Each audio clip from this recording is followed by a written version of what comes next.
अखिल भारतीय कायस्थ महासभा के आह्वान पर अयोध्या में अनन्या श्रीवास्तव की मौत और दिल्ली में साक्षी की हत्या के विरोध में सोमवार को तिकोनिया चौराहा स्थित बुद्ध पार्क से कालाडूंगी चौराहा तक जनाक्रोश रैली और कैंडल मार्च निकाला गया।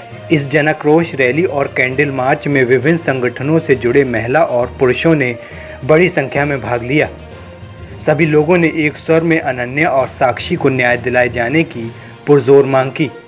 इससे पहले बुद्ध पार्क में कायस्थ महासभा की ओर से राष्ट्रपति को संबोधित एक ज्ञापन सिटी मजिस्ट्रेट ऋचा सिंह को सौंपा गया। रैली में महिलाएं और बेटियां बैनर लेकर चल रही थीं, जिनमें साक्षी के हत्यारों को फांसी दो के नारे लगाते चल रहे थे।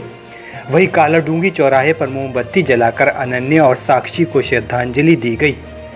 इस मौके पर श्री चित्रगुप्त पीठ के पीठाधीश्वर आचार्य महामंडलेश्वर स्वामी सच्चिदानंद पशुपति ने श्रद्धांजलि देते हुए कहा कि ऐसी घटनाएं भारत की पवित्र भूमि को दागदार कर रही हैं।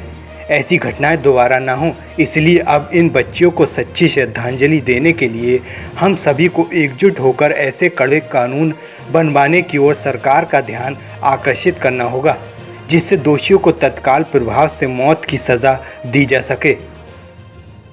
ये दो बच्चियां हैं जिनका मर्डर हुआ है। हम लोग उसके लिए न्याय के लिए यहाँ पर आए हैं कि उनको न्याय मिले। हम लोग एक रैली निकाल रहे हैं। ये किसी जाति विशेष की नहीं है, इसमें सब लोग हैं, सब बिरादरी के लोग हैं, सारे हिंदू मुस्लिम सिख ईसाई हम सब लोग इकट्ठे हैं। हम इन दो बच्चियों के लिए, अनन्या और साक्षी के लिए, हम लोग यहाँ पे न्याय की मांग करने के लिए आए हैं कि इनके हत्यारों को जल्द से जल्द सज़ा दी जाए, कठोर से कठोर सज़ा दी जाए। तत्काल इसमें कार्रवाई होनी चाहिए। ये एक ऐसा मुद्दा है, इस मुद्दे में देरी नहीं करनी चाहिए। डर बहुत ज़रूरी होती है, और जब ये कार्य होते हैं तो कोई व्यक्ति नहीं डर रहा है। हम तो कहेंगे उसको खुलेआम चौराहे पर अगर एक दो लोगों को ऐसे गलत करने वालों को फांसी दी जाएगी ना, तो तीसरे दिन से ये घटनाएं नहीं घटेंगी। हमारे समाज में एक बहुत बड़ी विडंबना है जो आजकल बहुत ज़्यादा बड़ा सा विकराल रूप ले चुकी है। छोटी छोटी कन्याओं के साथ बहुत गलत न्याय हो रहा है। मतलब लव जिहाद के नाम पर भी कन्याओं की बलि चढ़ाई जा रही है। हालांकि हमारा सिर्फ ये है कि जो गलत काम कर रहे हैं उनको फांसी दो। लोग छोटी छोटी कन्याओं को अपने हिंदू मुस्लिम के अंदर फंसा करके उनके साथ गलत काम कर करके उनको फांसी की गुहार हम लोगों ने लगाई है। और इसीलिए हम लोग सब यहाँ इकट्ठे हैं कि ऐसे लोगों के खिलाफ कठिन से कठिन कार्रवाई करेंगे। जब तक कड़े से कड़ा कानून नहीं आएगा और तत्काल प्रभाव से सज़ा नहीं मिलेगी, इस प्रकार की घटनाओं की प्रवृत्ति होती रहेगी। क्योंकि लगातार देखने को मिल रहा है, आज अनन्या के साथ हुआ, साक्षी के साथ हुआ, निर्भया के साथ हुआ। कितनी घटनाएं हैं, कितने विद्यालयों की घटनाएं हैं, कितने मदरसों की घटनाएं हैं जो पता भी नहीं चलती हैं, छुपी रह जाती हैं।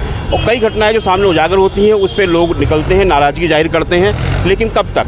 थोड़े दिन तक चलता है, विरोध चलता है, उसके बाद सब लोग भूल जाते हैं। लेकिन इस बार हम सभी लोगों ने, क्योंकि हम पूरे देश में इस समय घूम रहे हैं, अयोध्या हम लोग गए, अनन्या के पिता से मिले, उनके परिवार से मिल के आए, वहाँ सब जानकारी ली हम लोगों ने।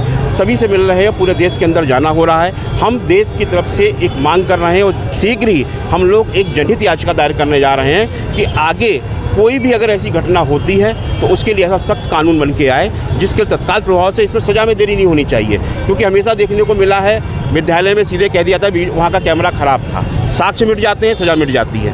और जो विद्यालय का संचालक है वो बच के निकल जाता है, वो बचता है, विद्यालय का संचालक बचता है, वो अपने शिक्षकों को बचा लेता है, जिन्होंने कार्य किए वो निकल जाता है। ये बात सत्य है कि दोषी व्यक्ति दोषी होता है, पाप करने वाला पापी होता है।